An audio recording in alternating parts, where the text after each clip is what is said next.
बिस्मिल्लाहिर्रहमानिर्रहीम। अस्सलाम वालेकुम। हम स्टार्ट करने जा रहे हैं the chapter of nervous coordination.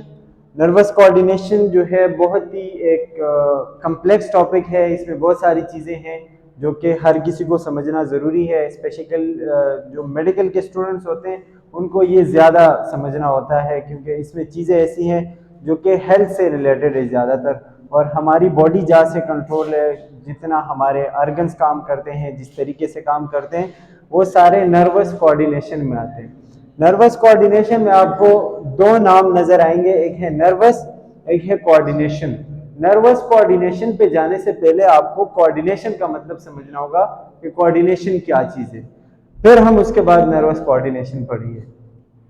Coordination का मतलब होता है कि बॉडी का, या अगर आप बॉडी से बाहर भी निकले तो मुख्तलिफ किस्म की चीज़ें जो कि एक दूसरे के साथ एक बैलेंस में काम कर रहे हो, उस कंडीशन को हम कोऑर्डिनेशन कहते हैं। फॉर एग्जांपल कोई क्लास है या कोई स्कूल है, उसमें सारे टीचर्स मिलके कोई काम करते हैं, बच्चों को पढ़ाते हैं, या फिर ऐसा है कि जो मैनेजमेंट है वो पूरी क्लासेस को या पूरा स्कूल जो है एक तरीके से चलाता है, और उनके आपस में कोई इंटरप्शन या कोई डिस्टरबेंस नहीं आती, वो सारे एक दूसरे के साथ जो है एग्री होते हैं। तो ये क्या है, एक कोऑर्डिनेशन है। अब नर्वस कोऑर्डिनेशन पे आते हैं तो नर्वस का जो लफ्ज़ है वो हमारे बॉडी से रिलेटेड है, जिसमें हमारे ब्रेन, स्पाइनल कॉर्ड और सारी चीज़ें आती हैं। तो मतलब नर्वस कोऑर्डिनेशन की जब हम बात करेंगे तो फिर हमारी बॉडी की बात होगी, जिसमें आपका ब्रेन, स्पाइनल कॉर्ड और ये सारी चीज़ें आएंगी, और वो किस तरीके से काम करेंगे, वो आपके ऑर्गन्स के साथ किस तरीके से कनेक्ट हैं, वो हम इसमें डिस्कस करेंगे। फॉर एग्जांपल अगर मैं आपको बताऊं कि नर्वस कोऑर्डिनेशन का मतलब क्या है, इससे आप एग्जांपल से आपको अच्छा समझ आएगा। अगर आप किसी को जो है हाथ मिला रहे हैं किसी के साथ, और वो आपको हाथ मिलाने के, अगर आप हाथ आगे कर रहे हैं तो वो भी हाथ आगे करेगा, लेकिन अगर वो आपको पाँव आगे करे हाथ के बजाय, या कोई और ऐसा रिएक्शन दे जो कि नहीं देना चाहिए, ठीक है, तो वो क्या होगा, वो उसकी बॉडी कोऑर्डिनेशन में नहीं होगी।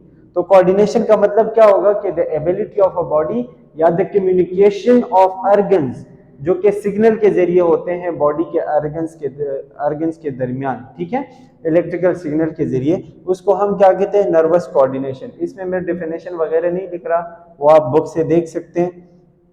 अच्छा, इसमें और कुछ चीजें होती हैं, जिसमें सबसे पहले आता है रिसेप्टर।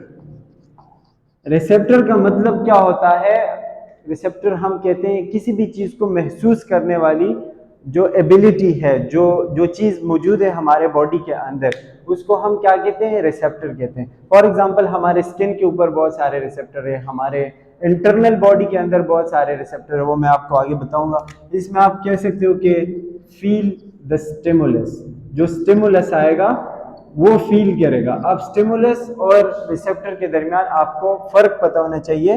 स्टिमुलस वो चीज है जो बाहर से आके आपको डिस्टर्ब कर रहा है, आपकी बॉडी को डिस्टर्ब कर रहा है, उसको हम स्टिमुलस कहेंगे। अच्छा, स्टिमुलस ज्यादातर लोग उसको नेगेटिव मीनिंग्स में लेते हैं कि स्टिमुलस है तो मतलब कोई गलत चीज होगी या उससे मुझे नुकसान होगा, ऐसा नहीं है। स्टिमुलस पॉजिटिव भी हो सकता है, नेगेटिव भी हो सकता है। अगर मैं ऐसे खड़ा हुआ हूँ, मुझे कोई आवाज दे रहा है, तो वो मेरे लिए स्टिमुलस है, क्योंकि वो मेरे उस स्टेट को डिस्टर्ब कर रहा है जिसमें मैं ऑलरेडी हूँ, तो वो क्या है, स्टिमुलस है। या कोई अगर ऐसा है जैसे कि मैं कुछ देख रहा हूँ तो मेरे आंखों के लिए स्टिमुलस है। या कोई अगर बॉडी के अंदर हीट ज्यादा हो रहा है, बाहर जो है हीट ज्यादा, टेम्परेचर बहुत ज्यादा है, गर्मी है, तो वो भी स्टिमुलस है, या सर्दी है तो वो भी स्टिमुलस है। या कोई चीज आपको हिट कर रही है, आपको फील हो रहा है, तो स्टिमुलस को आपने हमेशा नेगेटिव मीनिंग्स में नहीं लेना। कोई भी चेंज, खा वो पॉजिटिव हो या नेगेटिव हो, उसको हम स्टिमुलस कहेंगे। क्लियर है ये? अच्छा, स्टिमुलस जहां पे फील होता है उस चीज को हम रिसेप्टर कहेंगे। मतलब स्टिमुलस आता है, मेरे बॉडी के साथ कोई चीज टच हो रही है तो वो स्टिमुलस है, लेकिन जिस चीज के साथ टच हो रही है और जिस चीज की वजह से मुझे पता चल रहा है उसको हम क्या कहेंगे, रिसेप्टर कहेंगे। रिसेप्टर फील करने वाली चीज है, जो महसूस करता है। अच्छा, रिसेप्टर के फिर हमारे पास कुछ टाइप्स है, जिसमें हमारे बॉडी के अंदर मुख्तलिफ किस्म के टाइप्स है, जो कि हर रिसेप्टर का अपना अपना काम होता है। इसमें ऐसा नहीं है कि सिर्फ एक ही किस्म के रिसेप्टर है और वो एक ही काम करते हैं। हर चीज के लिए, हर किस्म के स्टिमुलस के लिए, जैसे स्टिमुलस अलग अलग होते हैं, उसी तरह उसके रिसेप्टर भी अलग अलग है। जिसमें सबसे पहले आप कह सकते हो कि मैकेनो रिसेप्टर आते हैं।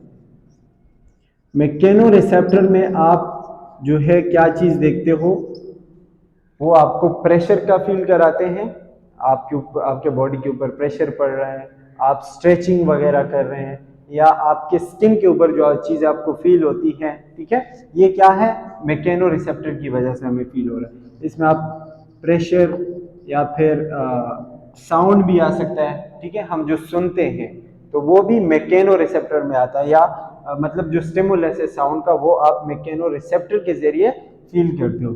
साउंड आया, इसके अलावा प्रेशर आया, साउंड आया, और कोई भी टच आया, आपको कोई टच कर रहा है और आप फील कर रहे हो अपनी स्किन के ऊपर, ये सारी चीज़ें आपके मैकेनो रिसेप्टर में आते हैं। दूसरा इसी के साथ मिलता जुलता नाम है, वो है कीमो रिसेप्टर। इसमें अक्सर आप कंफ्यूज हो जाते हो, तो इसमें मैं आपको बता दूं, कीमो रिसेप्टर का आपने ये कीमो वर्ड याद रखना है। कीमो का मतलब आपने कोई भी केमिकल ले लेना है, केमिकल, और मैकेनो का वर्ड आपने याद रखना है। तो मैकेनो मतलब कोई भी फिजिकल चीज, कोई भी प्रेशर, कोई भी टच, कोई भी साउंड, ठीक है, उसको हम मैकेनो रिसेप्टर में काउंट करेंगे। मतलब मैकेनो रिसेप्टर के जरिए वो हमें फील होंगे। कीमो रिसेप्टर वो है जैसे कि लाइक कोई भी केमिकल हमारी स्किन के ऊपर हमें फील हो रही है, या कोई भी केमिकल जैसे बॉडी के अंदर एसिडिटी ज्यादा हो रही है, तो आपको कीमो रिसेप्टर के जरिए पता चलेगा। या आप टेस्ट फील करते हो, टेस्ट भी एसी में आता है, लेकिन फिर टेस्ट के लिए अलग भी रिसेप्टर है, वो मैं आपको बताता हूँ। इसमें आप जो है केमिकल कह सकते हो, मतलब कोई भी एंजाइम ज्यादा हुआ, एसिडिटी ज्यादा हुई बॉडी के अंदर, आपको टेस्ट फील हो रहा है, तो ये सारी चीजें आपको कीमो रिसेप्टर के जरिए फील होंगी। अच्छा जी, नंबर 3 इज ऑप्थेल्मो रिसेप्टर। ऑप्थेल्मो रिसेप्टर कह सकते हो या ऑप्थेल्मो रिसेप्टर्स भी कह सकते हो। ऑप्थेल्मो रिसेप्टर्स आपको, जैसे ऑप्थेल्मो का वर्ड आपको आईज के बारे में बताता है, जैसे कोई आई स्पेशलिस्ट होता है तो उसको ऑप्थेल्मोलॉजिस्ट कहते हैं। तो ये ऑप्थेल्मो का वर्ड आपको क्या शो करेगा, आई। तो आईज के जरिए आप जो कुछ देखते हो, आप जो इमेज लेते हो, मतलब आप जो भी देखते हो, तो वो रिसेप्टर के जरिए आपको फील हो रहा है। उनके लिए कौन से रिसेप्टर रिस्पॉन्सिबल है, ऑप्थेल्मो रिसेप्टर। इसके जरिए आप सीइंग करते हो, मतलब देखते हो, लुकिंग, वॉचिंग, ये सारी चीजें आप करते हो, ठीक है। अच्छा जी, नंबर 4 इसमें आता है आपका नोसिसेप्टर्स। नोसिसेप्टर जो है पेन रिसेप्टर होते हैं, नोसी वाले, नोसी या नोसिसेप्टर जो होते हैं वो आपको पेन फील करवाते हैं। मतलब आपके बॉडी में अगर जो है पेन ज्यादा है, आपको पेन फील हो रहा है, तो पेन फील होने के जो रिसेप्टर है वो कौन से हैं, नोसिसेप्टर।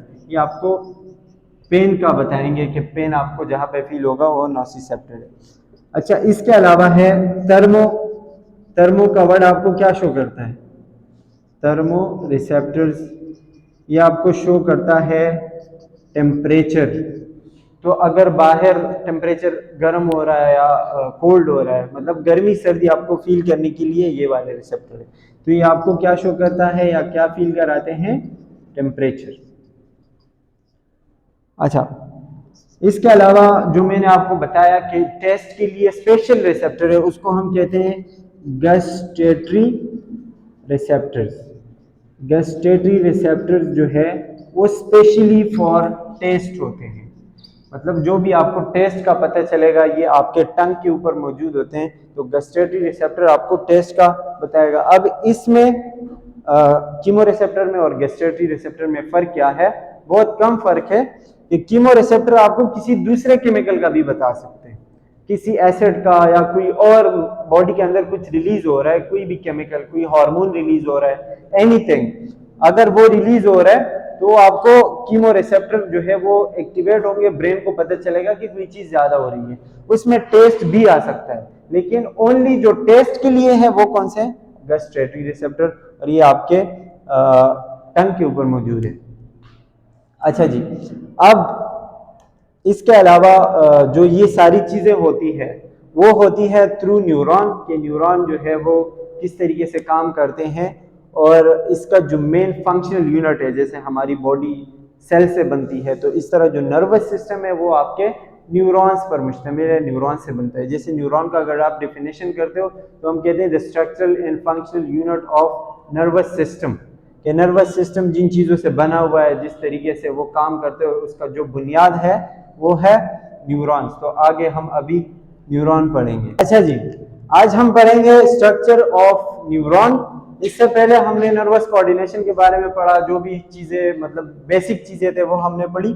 अभी हम न्यूरॉन पढ़ेंगे, लेकिन न्यूरॉन से पहले आपको एक चीज़ समझनी होगी, बल्कि दो चीज़ें, एक है सेंसरी या सेंस करना और दूसरा है इफेक्टर। एक साइकिल होता है जो एक लेके जाता है इंफॉर्मेशन, मतलब अगर मुझे कोई स्टिमुलस फील हुआ तो वो सेंसरी न्यूरॉन के जरिए जाएगा ब्रेन तक, ब्रेन में वो मतलब एनालाइज होगा और जिस तरह उसका जवाब देना है वो वापस आएगा थ्रू मोटर न्यूरॉन, ठीक है। और वो जो मोटर न्यूरॉन आएगा वो कहाँ पे आएगा, इफेक्टर पे, मतलब जिस चीज़ के जरिए वो रिस्पांस देना चाहता है या जिस चीज़ के जरिए उस चीज़ को जवाब देना है उसको हम क्या कहते हैं, इफेक्टर, जिसमें हमारे मसल्स आते हैं और हमारे कुछ ग्लैंड्स आते हैं। फॉर एग्जांपल अगर कोई चीज़ आ रही है, मेरे स्किन को टच कर रही है, तो उसको मैं कैसे दूर करूंगा या कैसे मैं उसको हटाऊंगा, थ्रू माई मसल्स, ठीक है।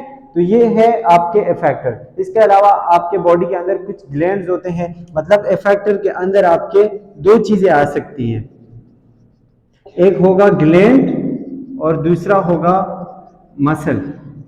ग्लैंड मसल का तो आपको मैंने बता दिया, ग्लैंड वो है फॉर एग्जांपल अगर आप खाना खा रहे हैं या आप कोई डायबिटीज के पेशेंट है, और नॉर्मली लोगों में ऐसे होता है कि जो खाना खाया तो उसके बॉडी के अंदर ग्लूकोज ज्यादा हो जाता है। जब ग्लूकोज ज्यादा होता है तो उसके खिलाफ क्या प्रोड्यूस होता है, इंसुलिन, ताकि ग्लूकोज के लेवल को कम करे। अब ये इंसुलिन ग्लूकोज के लिए क्या है, इफेक्टर है, कि वो ग्लूकोज के लेवल को कम करने के लिए काम करता है। और इंसुलिन जो जिस चीज से रिलीज हो रहा है वो है ग्लैंड। तो इफेक्टर आपका या तो ग्लैंड होगा या फिर मसल होगा, दो चीजें हो सकती हैं। और ये सारा जो काम होता है कि ब्रेन तक चीज जाती है इंफॉर्मेशन, फिर वहां से वापस आती है, ये सारी चीजें, और ये सारा काम किस वजह से होता है, न्यूरॉन की वजह से। न्यूरॉन जो है मैंने आपको बता दिया था कि स्ट्रक्चरल और फंक्शनल यूनिट है हमारे नर्वस सिस्टम का, इसकी वजह से हमारा पूरा नर्वस सिस्टम बना हुआ है। तो अगर न्यूरॉन नहीं होगा तो मतलब काम पूरा नहीं होगा, सेंस नहीं होगा, मोटर जो इफेक्टर तक मैसेज आता है वो सारी चीजें नहीं होगी। तो neuron as very important and very essential, के मतलब जरूरी है। अच्छा जी, अब ये न्यूरॉन का स्ट्रक्चर है, इसमें मैं आपको थोड़ी सी चीजें समझाऊंगा जो कि इंपॉर्टेंट है। सबसे पहले तो आपको ये पता होना चाहिए कि न्यूरॉन में मैसेज एंटर कहाँ होता है और न्यूरॉन से मैसेज आउट कहाँ होता है, ये आपको पता होना चाहिए। मैसेज जो एंटर होता है, मतलब जो इलेक्ट्रिकल सिग्नल आता है या जो स्टिमुलस आता है, उसका मैसेज कहाँ से एंटर होगा, यहां से एंटर होगा। ये जो ब्रांचेस लाइक स्ट्रक्चर आपको नजर आ रहे हैं, इसको हम कहते हैं डेंड्राइट्स, डेंड्राइट्स कहते हैं। और ये किस चीज के लिए रिस्पॉन्सिबल है, मैसेज रिसीव करने के लिए, मैसेज को लेके आने के लिए डेंड्राइट्स रिस्पॉन्सिबल है। अगर डेंड्राइट्स नहीं होंगे या डेंड्राइट्स अगर किसी वजह से खराब हुए हैं, जख्मी हुए हैं, तो फिर वो जो बंदा है उसके न्यूरॉन्स खराब होंगे, वो मैसेज रिसीव नहीं कर पाएगा, उसको स्टिमुलस नहीं फील होगा सही से।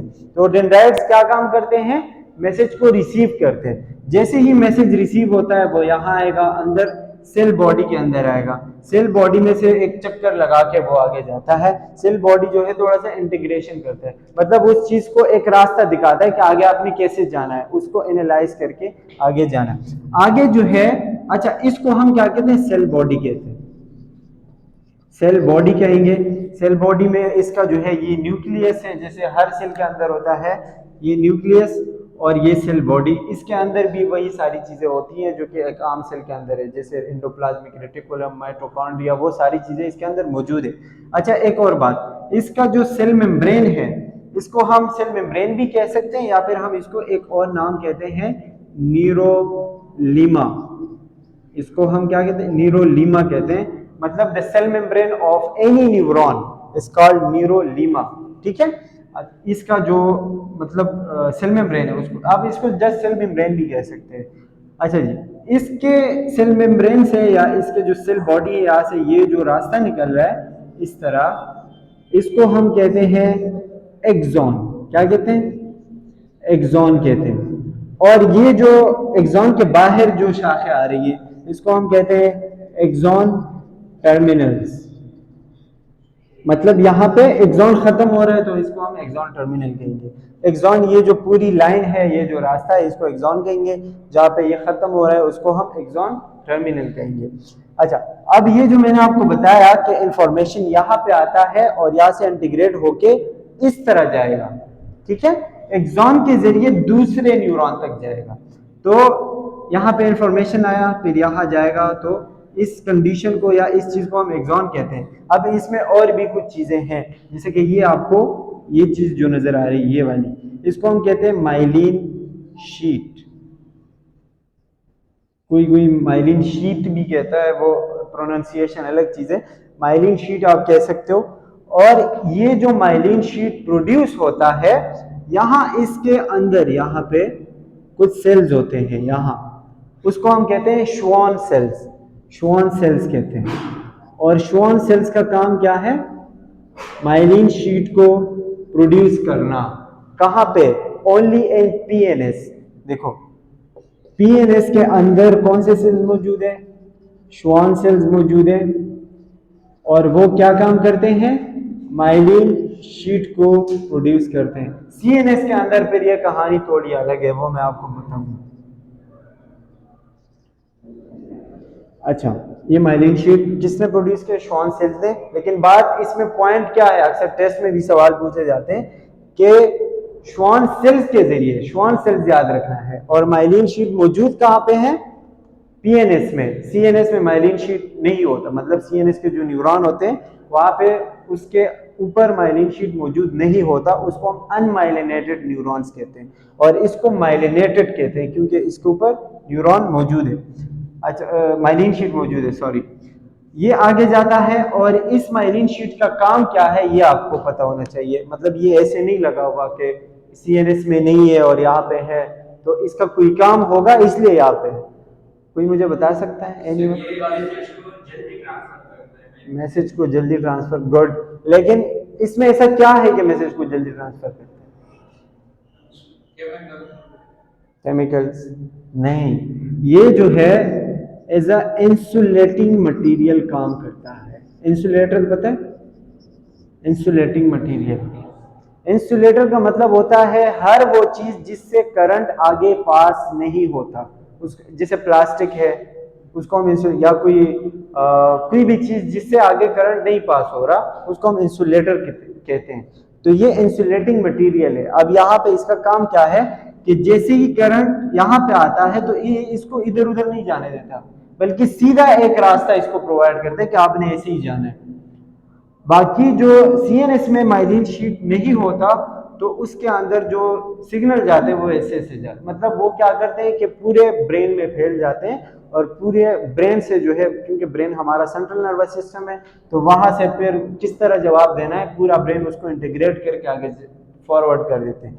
लेकिन ये जो है पीएनएस है, मतलब पेरिफेरल नर्वस सिस्टम है, यहाँ पे माइलिन शीट इसलिए मौजूद है कि जो ये करंट जा रहा है, जो नर्व इंपल्स जा रहा है, वो आगे या इधर उधर ना जाए, मतलब यहाँ ना आए या यहाँ ना आए, बिल्कुल सीधे रास्ते पे जाए।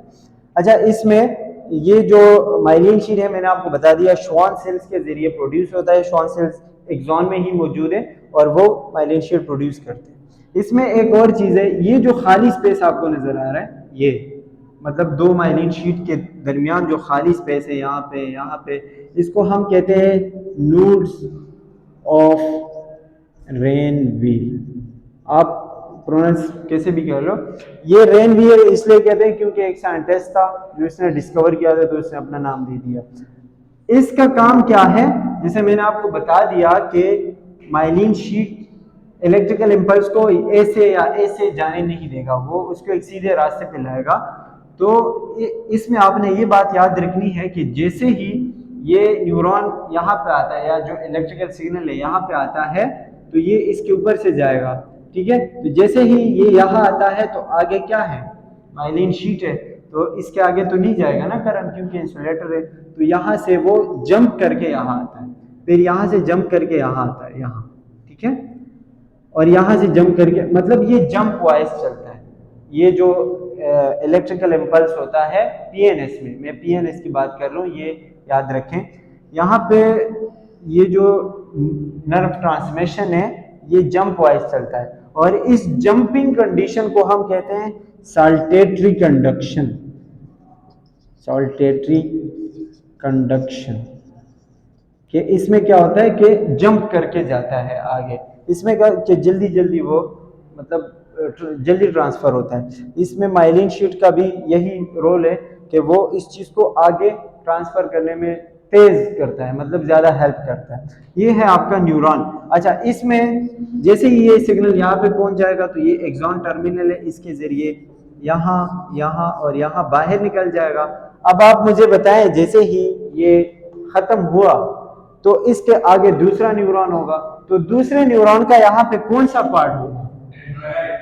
डेंड्राइट्स। डेंड्राइट्स क्यों होंगे?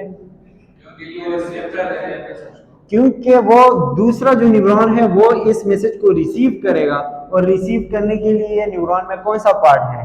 डेंड्राइट्स है। अगर डेंड्राइट्स नहीं होंगे तो मैसेज आगे नहीं जाएगा, तो इसीलिए यहाँ पे जो दूसरा न्यूरॉन पड़ा हुआ है उसका कौन सा पार्ट यहाँ पे होगा? डेंड्राइट्स होंगे। डेंड्राइट्स होंगे तो वो मैसेज डेंड्राइट्स के जरिए दूसरे न्यूरॉन में जाएगा, और इसी तरह ये प्रोसेस दोबारा होगा। तो ये न्यूरॉन जितने भी है आगे जाएंगे और आपके सेंट्रल नर्वस सिस्टम तक पहुंच जाएंगे। ये स्पेशली जो है एक टिपिकल न्यूरॉन हम स्टूडेंट्स को समझाने के लिए। बाकी न्यूरॉन के कुछ टाइप्स होते हैं, जिसमें एक जो है वो सेंसरी न्यूरॉन है, सेंसरी न्यूरॉन है। दूसरा है हमारे पास एसोसिएटिव, या हम इसको एंटर न्यूरॉन भी कहते हैं, एंटर, क्योंकि ये दोनों के बीच में होता है। और नंबर 3 है मोटर न्यूरॉन। ये 3 टाइप्स ऑफ न्यूरॉन है हमारे पास। इनके स्ट्रक्चर्स भी अलग अलग है, वो मैं आपको बताऊंगा। सेंसरी में जो है क्या करते हैं कि स्टिमुलस को फील करते हैं, बस वो लेके जाते हैं। एंटर या एसोसिएटिव न्यूरॉन हमारे सेंट्रल नर्वस सिस्टम के अंदर मौजूद है, और वो इंफॉर्मेशन को लेते हैं सेंसरी से, और उसको थोड़ा सा इंटीग्रेट करके ब्रेन को देके एनालाइज करके फिर जो रिस्पांस आता है, जो जवाब आता है, वो मोटर न्यूरॉन के जरिए आता है। तो ये हमारे, अच्छा, ये जो मैंने आपको न्यूरॉन का स्ट्रक्चर दिखाया है ये स्पेशली मोटर न्यूरॉन का स्ट्रक्चर है, मोटर न्यूरॉन का। बाकी जो 2 है वो अलग अलग है। जो 2 आपके सेंसरी है, सेंसरी का कुछ इस तरीके का स्ट्रक्चर होता है कि वो इस तरीके से, या आप कह सकते हो कि उसकी एक सेल बॉडी है ऐसे, और सेल बॉडी से एक ब्रांच आगे निकलती है, और एक ब्रांच एक इस तरह आती है और एक इस तरह। तो ये 2 ब्रांचेस सेल बॉडी से नहीं निकलती, सेल बॉडी से एक ही ब्रांच निकलती है और वो आगे जाकर डिवाइड होती है। इसको हम सेंसरी न्यूरॉन कहते हैं। ये सेंसरी न्यूरॉन का स्ट्रक्चर है। दूसरा जो एसोसिएटिव का है, तो एसोसिएटिव का स्ट्रक्चर कुछ इस तरह है कि ये सेल बॉडी है, सेल बॉडी से एक ब्रांच इस तरफ आएगा और एक ब्रांच इस तरफ आएगा। अब ये ब्रांचेस एक तो है, एक जो है वो सेंसरी के साथ अटैच होगा और दूसरा आगे ब्रेन के साथ अटैच होगा, सीएनएस के साथ। तो मतलब ये 2 तरीके से एक इंफॉर्मेशन लेके आता है और दूसरा लेके जाता है। ये सेंसरी का स्ट्रक्चर है। और जो मोटर है वो पूरा इस तरीके से बना हुआ है कि वो इंफॉर्मेशन लेगा और फिर आगे उसको फॉरवर्ड करेगा। ये इसके अलग अलग स्ट्रक्चर है। सेंसरी का पता होना चाहिए, आपके बुक में ऑलरेडी अच्छे से दिया हुआ है, इसमें भी वही सारी चीजें मौजूद है। मैं आपको एक चीज में बताऊं कि सेंसरी जो है, सेंसरी के ऊपर क्या चीज मौजूद है? माइलिन शीट मौजूद है। यहाँ पे माइलिन शीट मौजूद है, यहाँ पे ऐसे। लेकिन जैसे ही यहाँ आता है, ये कौन सा है? एंटर या एसोसिएटिव न्यूरॉन है। एंटर में क्या होता है? इस पे माइलिन शीट नहीं होता। इसका स्ट्रक्चर आप देखेंगे तो उसके ऊपर आपको ये चीजें नहीं मिलेंगी। आपके बुक में है, इसमें आपको इसके ऊपर आपको ये चीजें नहीं मिलेंगी। बिल्कुल आपको बस एक छोटा सा लाइन नजर आएगा एक्सॉन का। तो सेंट्रल नर्वस सिस्टम में या सेंट्रल नर्वस सिस्टम के जो न्यूरॉन है, स्पेशली एसोसिएटिव या एंटर, उसके ऊपर ये नहीं है माइलिन शीट। फिर उसके बाद जो मोटर न्यूरॉन है, ये वाले, वो वापस हमारे पेरिफेरीज में आते हैं। तो पेरिफेरीज में फिर दोबारा से माइलिन शीट मौजूद है, और ये क्या काम करते हैं? इम्पल्स को तेज कराने में हेल्प करते हैं, इंसुलेटिंग मटेरियल का काम करते हैं। That's all about the structure of neuron and I hope कि आपको समझ आ गया होगा। Thank you ji. बॉडी के अंदर कुछ 10 to 100 बिलियन न्यूरॉन्स होते हैं, 10 से लेके 100 बिलियन न्यूरॉन्स होते हैं। और इसमें स्पेशली आपका जो सेरेब्रम है, सेरेब्रम जो आपके ब्रेन का लार्जेस्ट पार्ट है, सिर्फ सेरेब्रम में 10 से लेके 50 बिलियन तक वहां मौजूद है। सेरेब्रम के अंदर इतने, ओनली एंड सेरेब्रम। बाकी बॉडी के अंदर जो 50 मिलियन बिलियन बचते हैं वो बाकी बॉडी के, और 50 बिलियन या 10 से लेकर 50 इस दरमियान कितने भी हो सकते हैं, वो आपके सेरेब्रम के अंदर है जो लार्जेस्ट पार्ट है ब्रेन का। That's all. और कोई